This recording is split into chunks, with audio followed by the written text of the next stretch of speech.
Queridos hermanos y hermanas, comenzamos una segunda etapa en nuestro aislamiento social. La primera etapa que ha coincidido con las últimas 4 semanas de la Cuaresma y que ha desembocado en la Pascua, que hemos celebrado todos este fin de semana. Y con la Pascua comenzamos ahora una segunda etapa. La primera etapa nos ha ayudado a experimentar y a comprender un poco esto que vivió el pueblo de Israel en el desierto. También nosotros, como el pueblo de Israel, hemos estado esas 4 semanas aislados de todos, como el pueblo de Israel, aislados de todos los pueblos, sin nada en torno a ellos más que el desierto, y sin muchas posibilidades de relacionarse, de tener relaciones sociales, más que con la familia, con el clan, con el que cada uno estaba en la caravana. Así también nosotros hemos estado estas semanas fundamentalmente rodeados de la familia, rodeados de nuestros seres más cercanos, como el pueblo de Israel. Pero también, como el pueblo de Israel, hemos ido descubriendo que no somos nosotros quienes llevan la historia. El pueblo de Israel, como sabemos, Dios guiaba al pueblo de Israel a través del desierto y lo guiaba durante el día en forma de nube, una nube que cubría al pueblo para protegerlo del sol, y durante la noche esa nube se convertía en columna de fuego. Y Israel estaba pendiente y dependiente de esa nube o de esa columna de fuego. Si la nube se movía, Israel avanzaba. Si la nube se detenía un día, 2 días, una semana, Israel se tenía que detener.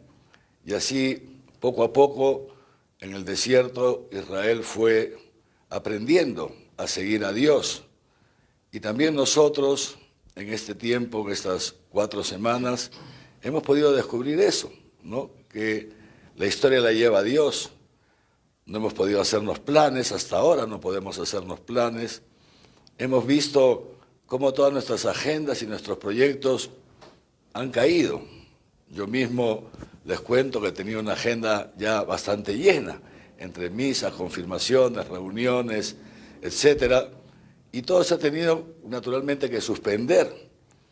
Algunos sacerdotes me llaman y me dicen: Monseñor, ¿cómo hacemos? Viene la fiesta de la parroquia, viene tal. Digo, no podemos hacer nada, no podemos planificar, porque no sabemos cuánto tiempo más durará este aislamiento social, no sabemos qué curso va a seguir esta pandemia.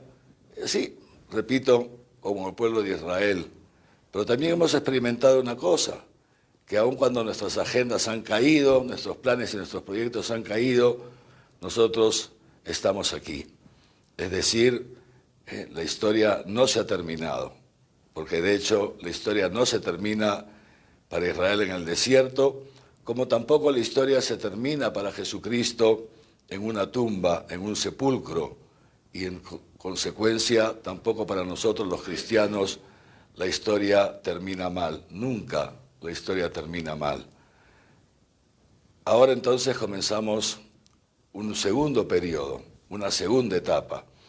Y en medio del dolor, que sin duda me causa, les comparto, ese dolor profundo de ver cómo sigue aumentando el número de muertos a nivel mundial, de cómo tanta gente está comenzando o está ya pasando hambre, es algo que realmente me parte el corazón, como ustedes comprenderán, las noticias que recibo en las parroquias día a día, la cantidad de gente que está tocando puertas para pedir las canastas familiares. Hemos repartido ya alimentos dentro de esa campaña que ustedes conocen, de Esperanza en Emergencia. Hemos repartido alimentos para 10.000 o 12.000 personas, por lo menos, ¿no? Pero aún así, cada vez más gente nos pide, porque naturalmente los días pasan y algunos que tenían sus pequeños ahorritos ya se les ha acabado. Pero en medio del dolor, les repito, hay 2 o 3 aspectos o asuntos que me consuelan mucho dentro de este dolor que no cesa, ¿no? el primero de esto, el primero de los consuelos, es también las noticias que recibo constantemente de cómo en distintas partes del mundo mucha gente que se había alejado de Dios está volviendo a Él. Ante el sufrimiento, ante la amenaza, digamos así, de la muerte, ante la precariedad, y también al descubrir, ¿no?, que estaba viviendo en una fantasía, como dice el Papa Francisco, esta fantasía que tantas veces los hombres nos hacemos, que nos creemos dioses de nuestra propia historia, que dejamos a Dios de lado, y mucha gente ahora está volviendo. Esto es uno de los aspectos que dentro de este mal me consuela. Y otro aspecto también, que recibo muchos testimonios de esto, es que se va recuperando la vida familiar, el diálogo entre padres e hijos. Personas que me escriben y me dicen: Monseñor, dentro de todo estoy contenta, estoy contento, porque puedo pasar más tiempo con mis hijos. Estaba dejándolos de lado mientras ellos crecían y ahora, en medio de la dificultad, pues podemos compartir. ¿Cuántos niños que están felices de tener a papá y a mamá en casa y poder estudiar con ellos, hacer las tareas juntos, que normalmente no pueden porque papá y mamá trabajan? Este es un segundo aspecto que también me consuela. Y un tercer aspecto es la solidaridad, esta entrega total, plena, a riesgo incluso de su propia vida, que están haciendo tantos hermanos y hermanas nuestros por todo el mundo. Muchos médicos han muerto, muchos médicos aquí en nuestro Perú sabemos que están infectados, policías que han muerto por cumplir su deber, porque se han contagiado y lamentablemente no han tenido acceso a los medios para poder ser curados. Esa solidaridad que también la veo en muchos de ustedes que están colaborando en esta campaña Esperanza en la Emergencia, y estoy seguro que muchos otros que están también siendo solidarios con sus vecinos, con personas familiares que conocen que están pasando por necesidad. Es decir, que en medio de toda esta tragedia, digamos así, de todo este drama, de esta pandemia, no obstante eso, Dios se la va ingeniando para de este mal ir sacando el bien que existe siempre en el corazón del hombre, aunque algunas veces esté como sellado por esa piedra, como la piedra del sepulcro. Pero bueno, ahora comenzamos, repito, entonces esta segunda etapa, y alguno me dirá: pero Monseñor, ¿qué segunda etapa si seguimos en la casa? La cuaresma se nos va a prolongar a nosotros sin poder salir, ¿va a ser lo mismo que la cuaresma? Absolutamente no, queridos hermanos y hermanas. ¿Por qué? Porque como bien dice Jesucristo, nuestro Señor Jesucristo, dice: no es lo de fuera lo que hace daño al hombre, no es lo de fuera, sino es aquello que sale del corazón del hombre. Y Jesús, como lo sabemos por la historia, no se deja, Dios no se deja limitar por el espacio ni por el tiempo, porque Dios es Dios, Dios es Dios. Y ya tenemos los testimonios de las Sagradas Escrituras, como Jesús, cuando estaban los apóstoles encerrados en el cenáculo, todo a puerta cerrada, dentro de una habitación con paredes mucho más gruesas que las que tienen hoy día nuestras casas, y la puerta cerrada a cal y canto, porque tenían miedo de los judíos, dicen las Sagradas Escrituras, porque como habían visto que habían matado a Jesús, tenían miedo que también a ellos los maten o les hagan daño. Y dice las Sagradas Escrituras que Jesús, atravesando la puerta, apareció en medio de ellos, como atravesó también la roca del sepulcro, como nosotros sabemos, esa roca que habían puesto fuerte, dura, enorme, que habían mandado poner las autoridades religiosas del pueblo de Israel, porque tenían miedo, habían visto que Jesús había resucitado muertos, y tenían miedo que él mismo se pudiera resucitar.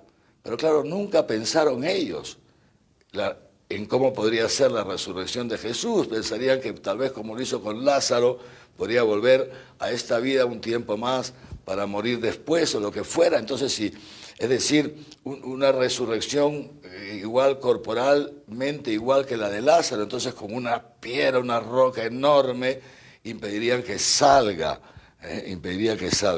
Claro, ellos no sabían que la resurrección de Jesucristo era una resurrección distinta, es una resurrección distinta. Y que Jesús de Nazaret sigue existiendo hoy día, pero ya no limitado por un cuerpo como el nuestro, sino con un cuerpo transfigurado. Y ese cuerpo transfigurado, que no es solo espíritu atento, Jesús hoy día tiene cuerpo, tiene un cuerpo también, un cuerpo humano, pero transfigurado, repito, y ese cuerpo transfigurado entonces es capaz de atravesar las puertas de nuestras casas, aun cuando nosotros no podamos salir. Este tiempo de Pascua, queridos hermanos, no es igual que el tiempo de Cuaresma. De hecho, Dios no quiere que sea igual para ti y para mí que el tiempo de Cuaresma. El tiempo de Pascua es el tiempo privilegiado en que Dios se apareció a los apóstoles durante 40 días, hasta el día de la Ascensión, durante 40 días. Y en consecuencia es el tiempo privilegiado a través de los siglos, tiempo privilegiado en el cual Jesucristo resucitado se manifiesta a su iglesia de todos los tiempos. A su iglesia, es decir, a nosotros los que formamos parte de la iglesia. Por eso este tiempo de Pascua es un tiempo para estar especialmente atentos al paso del Señor por nuestra vida. Decía San Agustín, el obispo de Hipona, un santo obispo, decía que él tenía miedo de que Dios pase por su vida. Y uno se pregunta, ¿y cómo puede un santo tener miedo de que Dios pase por su vida? ¿Cómo puede, si es lo que todos anhelamos? Y decía San Agustín, tengo miedo de que Dios pase por mi vida y que yo no lo vea, que yo no esté atento y que lo deje pasar, y que lo deje pasar. Queridos hermanos y hermanas, en este tiempo de Pascua, el Señor quiere no solamente pasar por nuestra vida, sino que el Señor quiere entrar en nuestros hogares, quiere entrar en nuestros corazones, quiere darnos esa experiencia de su resurrección, que podamos experimentar en lo profundo de nuestro ser, que podamos experimentar en lo profundo de nuestro ser que Jesucristo ha resucitado. ¿Y qué significa experimentar en lo profundo de nuestro ser que Jesucristo ha resucitado? Experimentar cómo Él mueve esa roca, esa piedra que tantas veces tapa nuestro corazón y que nos tiene encarcelados en nosotros mismos, que nos impide ir detrás de Dios en la historia, que nos impide, en consecuencia, vivir contentos, porque el gozo y la alegría, queridos hermanos y hermanas, no nos viene de estar siempre haciendo nuestra voluntad, dándonos gusto en todo, acaparando, acumulando todo para nosotros mismos, viviendo unas relaciones todas en función nuestra. No, no, el gozo y la alegría nos viene de hacer la voluntad de Dios, de seguir esas huellas de Cristo, de seguir esas huellas de Cristo, de ver la espalda de Dios, como dice el libro del Éxodo, que cuando Moisés le pide a Dios, le pide al Señor, le dice, Señor, déjame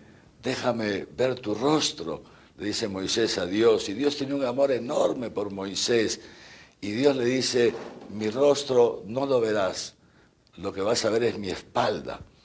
Y efectivamente, cuentan las Sagradas Escrituras, que Dios pasa y pone a Moisés en la hendidura de una roca, y cuando Dios pasa, quita la mano, una forma de decirlo naturalmente, para que Moisés pueda ver su espalda. Y comentando esto, San Gregorio Nacianceno decía que efectivamente para ver el rostro de Dios primero hay que ver su espalda, es decir, primero hay que seguirlo. Cuando uno sigue a otro, lo que ve es la espalda, no le ve el rostro, le ve la espalda. Y solamente en la medida en que lo sigue y llega a alcanzarlo y llega a tener un encuentro personal con él, en esa medida le puede ver el rostro. Y eso es justamente, queridos hermanos y hermanas, a lo que el Señor nos invita en este tiempo de Pascua. Dios quiere que veamos su rostro, el rostro de Dios que es Jesucristo.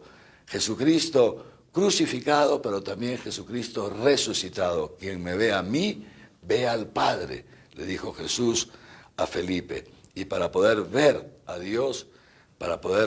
Dios en Jesucristo, hace falta seguirlo, hace falta ajustar nuestra vida a la santa voluntad de Dios. Y ese es el don de la Pascua, el don de la alegría, de experimentar cómo Jesucristo resucitado vence en nosotros el pecado, vence en nosotros, rompe en nosotros el muro de la muerte que nos aísla de los demás, peor que los muros de nuestras casas. El muro de la muerte que nos impide amar al otro, salir de nosotros mismos y donarnos. Porque es ahí, en esa donación, en ese salir de nosotros mismos, en ese vivir descentrados, como llama el Papa Francisco, es decir, sin ser nosotros el centro, en ese vivir descentrados, donde encontramos a Jesucristo. Porque, como también nos dice el Papa Francisco, a Jesucristo se lo encuentra en el otro, en el otro. Y entonces ahora tenemos esta oportunidad estupenda en este tiempo de Pascua. Jesucristo resucitado nos buscará, hermanos, nos buscará. Los invito a estar atentos, a estar alertas, con los ojos abiertos, el oído abierto de par en par, para escuchar lo que Dios te quiera decir a través de su palabra. Dios mediante nos seguiremos viendo todos los días a esta hora y también a las 7 p.m. para la Santa Misa, atentos a las palabras de Dios, porque la palabra de Dios es una palabra que está destinada a cumplirse en tu vida, en la mía, en la vida de cada uno de nosotros, ahora durante este tiempo de Pascua. Atentos a este paso de Dios y atentos también a ver a Dios que nos habla a través de su palabra, a través de la predicación de la iglesia, pero que también nos habla en el otro, a través del esposo, de la esposa, de nuestros padres, nuestros hijos, también a través del otro, a través de la historia que nos toca vivir cada día. Dios tiene este lenguaje, el lenguaje de los hechos de la historia. Y por eso dice la Escritura, el mismo Jesús, el que tenga oídos para oír, que oiga. El Señor quiere abrirnos el oído en este tiempo de Pascua, que puede ser un tiempo riquísimo, en el cual algunos comiencen a experimentar y otros puedan profundizar el diálogo personal con Dios, que es un diálogo no solamente, dice el Papa, no es un monólogo en que yo voy donde Dios y le pido un montón de cosas y me marcho, eso se llama monólogo, dice el Papa Francisco, sino un diálogo, de saber también escuchar al Señor. Y ahí experimentaremos entonces, tendremos todas esas posibilidades en este tiempo de Pascua que estamos inaugurando, tenemos esas posibilidades de tener un encuentro personal con Jesucristo y en consecuencia de que pase con nosotros lo que Jesús anunció a los apóstoles antes de su partida. ¿Qué les dijo Jesús? Les dijo, dentro de poco ya no me verán y ustedes llorarán, pero después me volverán a ver y su tristeza se convertirá en gozo. Esto es lo que Dios quiere para nosotros, introducirnos en el gozo de la Pascua, en el gozo de la resurrección, en la certeza de que no estamos solos en este mundo, sino que Jesucristo resucitado viene con nosotros como Él nos lo ha prometido y Él no lo ha dejado de cumplir a lo largo de estos ya casi 20 siglos desde su misterio pascual. ¿Y quién mejor que para enseñarnos a caminar detrás de Jesús? ¿Quién mejor para llevarnos al encuentro de Jesús y con Jesús al encuentro de Dios Padre que la Santísima Virgen María, nuestra Madre? Ella, la totalmente santa, ella concebida sin ningún pecado, ella que desde pequeña aprendió a dialogar con Dios y que supo decir que sí a Dios en todas las circunstancias de su vida, renunciando a sus planes, a sus proyectos, a sus afectos, a todo. Ella que luego supo seguir a su Hijo Jesús como buena discípula. Y ella que, como hemos recordado hace unos días, nos fue entregada por Jesús como Madre nuestra. María, nuestra Madre, así como una mamá enseña a su hijito pequeño a caminar, llevándole la mano, también la Virgen María, en este tiempo de Pascua y siempre quiere enseñarnos a caminar detrás de las huellas, seguir las huellas de Jesús para poder ver su rostro y para poder ver al Padre. Así que, como cada día terminamos invocando a nuestra Madre, la Santísima Virgen María, terminamos invocándola a ella. Pero, como les decía ayer, ya en este tiempo de Pascua no se reza el Ángelus, sino que cambiamos por otra oración que, como les dije, está ya colgada en el Facebook del Arzobispado, Espero que todos la hayan copiado, la hayan impreso, una oración sencilla, breve, bellísima, pero que si en el caso alguno no la haya copiado, no la tenga a la mano, la vamos a hacer entonces juntos. Yo voy a decir frase por frase, digo una frase y luego ustedes la repiten. Y luego así hasta que concluyamos. Y espero que ya para mañana, por favor, todos tengan esta oración, que va a ser una oración tan bella. Dice así, en el nombre del Padre, del Hijo y del Espíritu Santo. Amén. Alégrate, Reina del Cielo, aleluya. Alégrate, Reina del Cielo, aleluya. Porque aquel a quien mereciste llevar en tu seno, aleluya. Porque aquel a quien mereciste llevar en tu seno, aleluya. Ha resucitado según lo había dicho, aleluya. Ha resucitado según lo había dicho, aleluya. Ruega al Señor por nosotros, aleluya. Ruega al Señor por nosotros, aleluya. Gózate y alégrate, Virgen María, aleluya. Y ustedes repiten, porque verdaderamente ha resucitado el Señor, aleluya. Porque verdaderamente ha resucitado el Señor, aleluya. Oremos. Oh Dios, que por la resurrección de tu Hijo, nuestro Señor Jesucristo, has llenado el mundo de alegría. Concédenos, por intercesión de su Madre, la Virgen María, alcanzar los gozos eternos. Por Jesucristo nuestro Señor. Amén. El Señor esté con ustedes. Y con tu espíritu. Los bendiga Dios Todopoderoso, Padre, Hijo y Espíritu Santo, y que su bendición les acompañe siempre. Amén. Muy bien, queridos hermanos, entonces, Dios mediante, nos volvemos a ver esta noche a las 7 p.m. para celebrar la Santa Misa. Ya saben, por favor, les ruego con todo cariño, con todo amor, atentos al paso del Señor, atentos que Jesús quiere entrar en sus hogares y en sus corazones, atentos, los ojitos abiertos, los oíditos paraditos así, para escuchar y para ver al Señor, para que podamos llenarnos del gozo de la resurrección. Buenas tardes a todos.